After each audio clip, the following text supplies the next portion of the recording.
welcome to Dinky Loves Bath and Body.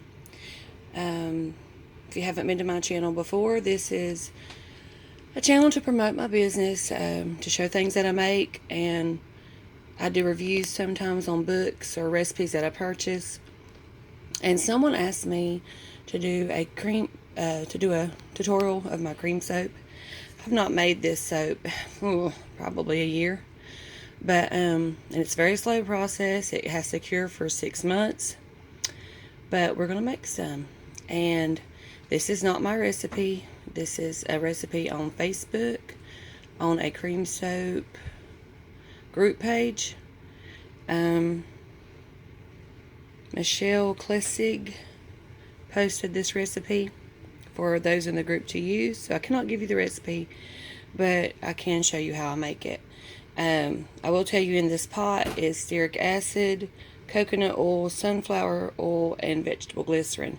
Now I'm going to let these oils and glycerin melt and stearic acid melt, and then I'll be pouring my lye solution, which is sodium hydroxide and potassium hydroxide mixed with distilled water.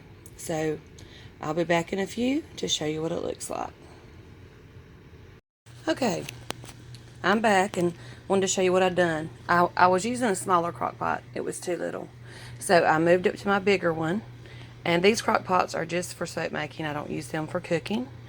And I went ahead and poured my lye solution, my 2 lyes and water solution into the pot to help melt the stearic acid. Stearic acid is a booger to melt. I mean, it just is.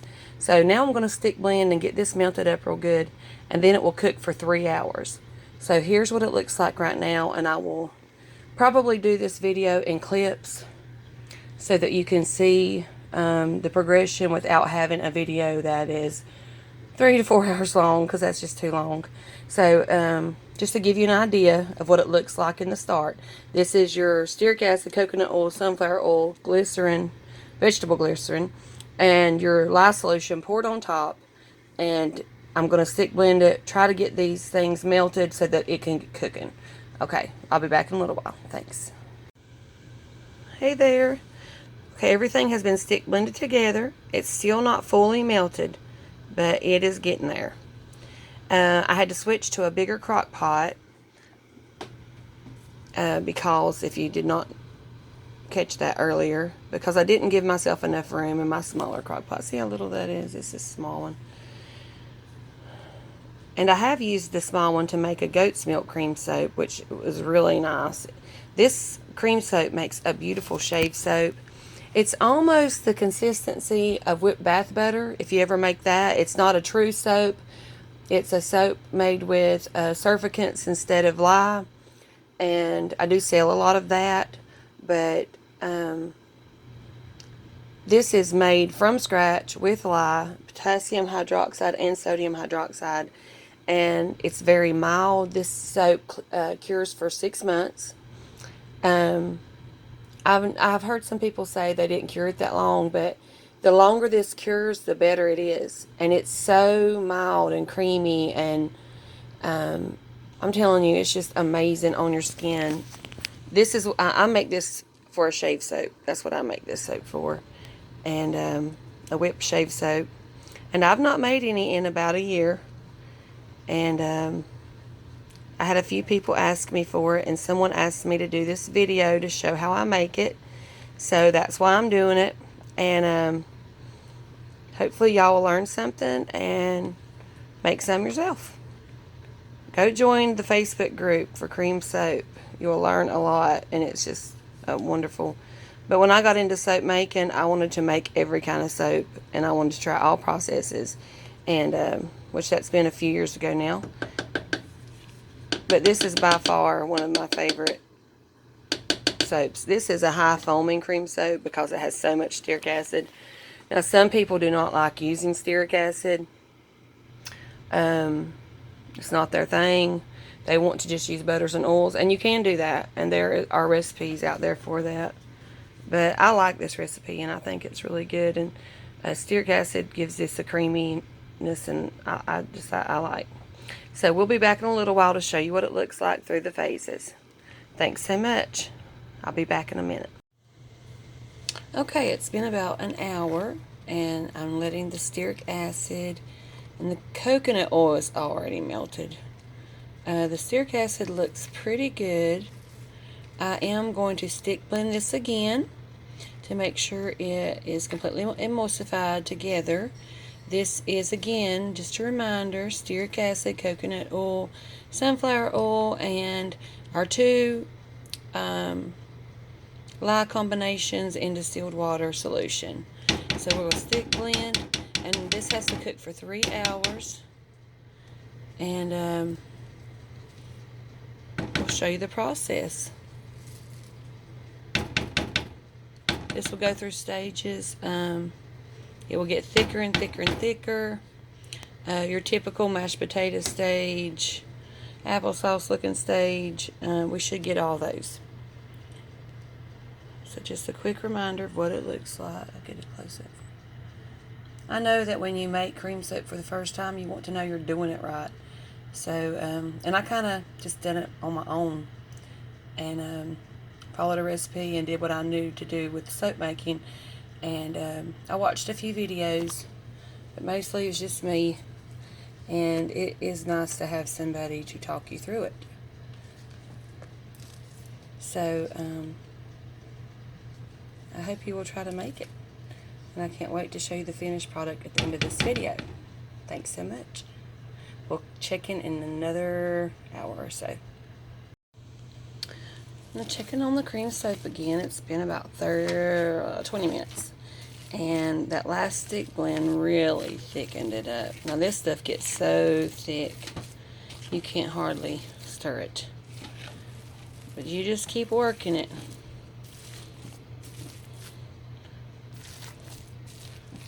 This is work. The soap is not, it's not simple and easy. It's a little, I mean, it's easy, but it's a little work. So we'll let it cook some more. And I'll give you an update in a little. Okay, here's where we're at now. The cook is done, so we're going to add 1.5 ounces of melted stearic acid and vegetable glycerin. And then we'll turn this off and let it rest overnight.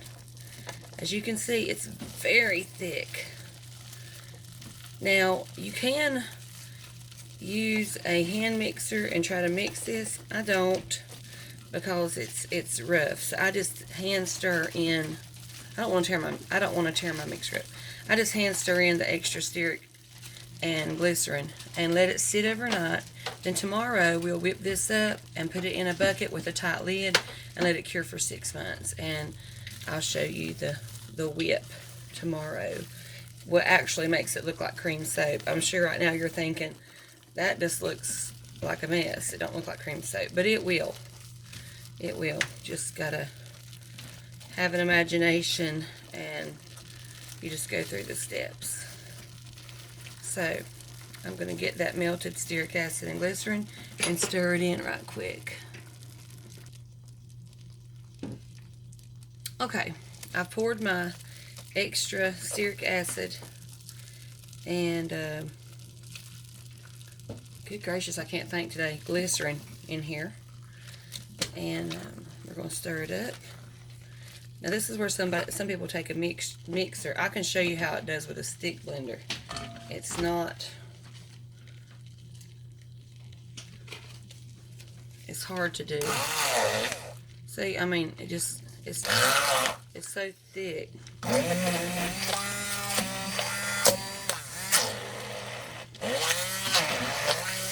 Now this is going to be a creamy white color. There's with a stick blender. And when I whip this up tomorrow, it's going to be creamy white. Oh, gorgeous.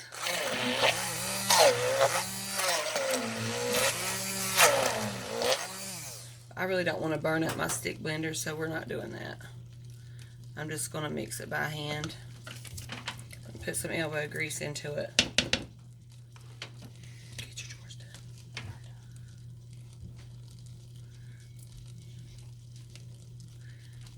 And I'll try to get this out of here.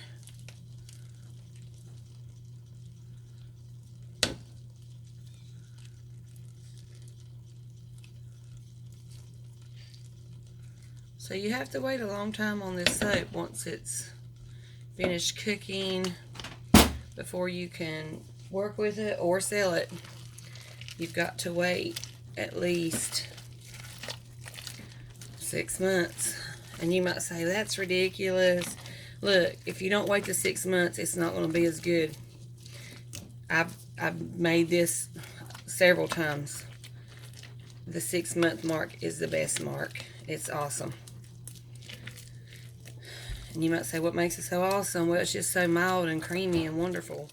And it feels just great on your skin. So wait the 6 months. Be patient. And if you want to make sure you have plenty of this, since it's every 6 months, well, just make a batch every 3 months or something like that, where you have them getting ready after one gets sold out. I usually sell out of this pretty quick, which I haven't made it in a while. But and this is just like the whipped bath butter that I just broke my rubber spatula. This stuff is thick. Look at that. You don't get to see that every day on a video. I think this one's done. It broke right off. Whew. Well, we can still use the end of it. It ain't gonna hurt anything. Hi there. It's Dawn from Dinky Loves Bath and Body. We're back. It's been a few days. I've had a busy week, and I want you to look at the shape of this crock pot. I actually forgot about my cream soap for a little bit, and it overflowed, and I have a mess. Yours may or may not look like this at the end, because I did add some water to mine when I was trying to go ahead and fluff some of it up for storing it for the 6 month cure. So that's what you do once your paste is done, and you'll see I done like video clips, and I'll put them all together. Yours may be clear, and you'll just take some out and add some water to it. Mine would still need that done if it hadn't overflowed. So I'm going to add some to my KitchenAid mixer right now to show you that step, because I really did not intend to skip that step. It's just I lost so much batter, I was left with this. And now I may not need to add any water to mine. What you do is you'll add water, distilled water, not faucet water, not spring water. Add distilled water, 1 ounce at a time, or half an ounce at a time maybe, to your paste that you'll have at the end of your 3-hour cook. So it's a 3-hour cook, and you'll see in the video when mine is done cooking. Okay, so I'm going to whip this up, then I'll show you what that looks like. Now, here's what it looks like once it's whipped up. And now this can whip even more than that. You do not add your preservative right now. You want this to rot. That's what they call it. You let it cure or rot for 6 months. You try your best to remember to stir once a week. Store this in an airtight container. And I go ahead and whip mine up just a little bit so that it's easy to stir. You'll see after you cook it, when it's done, when everything's done, it is so thick and pasty and gloppy. It's hard to whip it. It's hard to stir it. I broke a rubber spatula in the video. You'll see that. So what I do is I go ahead and whip some of it up, or whip it all up with some distilled water, and add it till you get a good whip. I mean, you don't want to add too much, so do like half an ounce at a time of distilled water. Don't just do a whole bunch of water. You might get too much. So and just add the water until you get a good consistency. You're going to have to use your own judgment on that. And you see this will, as it rots and cures, it will get, the consistency of it will get better and better and better. I'm telling y'all, this stuff is worth the work. It's worth the making. It's worth the waiting. It really is a luxurious soap that you're going to love. So in 6 months, maybe if I can remember, I'll do another video and show you how I work it up. Once this cures, you can work this up in, I'd say 500 gram to 1,000 gram batches. You can add up to 1 ounce of carrier oil or butter. You can add your fragrance by the IFRA rating of how much you should add. And you can add other things to this. Oatmeal, goat's milk powder, buttermilk powder. I mean, the additives are endless that you could add to this to make it what you want. If you can make a green tea and mint one with green tea powder or turmeric powder. You can make a facial soap out of this. You could make a whipped fluffy body soap out of this. I mean, you could just do all kinds of stuff with this. You could make sugar scrubs with this. You could make facial cleansers with this. It's going to be so mild and so wonderful at the end. I promise you, you're going to love it. So thank you so much for watching. Hopefully when I put my little clips together, it's my first time doing this many small clips, it will go smoothly and you won't have any trouble with it. It's the first time I've done a teaching video per se like this, so I hope it's okay and I hope you can understand, and feel free to comment and ask me any questions. I do read all my comments. I answer all my questions. My business is very small. I have plenty of time to do that. And check me out at dinkyloves.com. That's my website. Or dinkyloves.etsy.com. That's my Etsy shop. My .com usually has more things in it if you want to see my other products and maybe ask me about those. And come back here, subscribe to my channel, give me a thumbs up for other tutorials. I'm going to be reviewing some books that I purchased from Amanda Aaron and her husband Benjamin Aaron, and so come back for those, and the DIY shop recipe reviews when I make their things. I need to make the lotion concentrate. I have not done that yet. So thank you so much again for watching. Have a great week. Bye for now.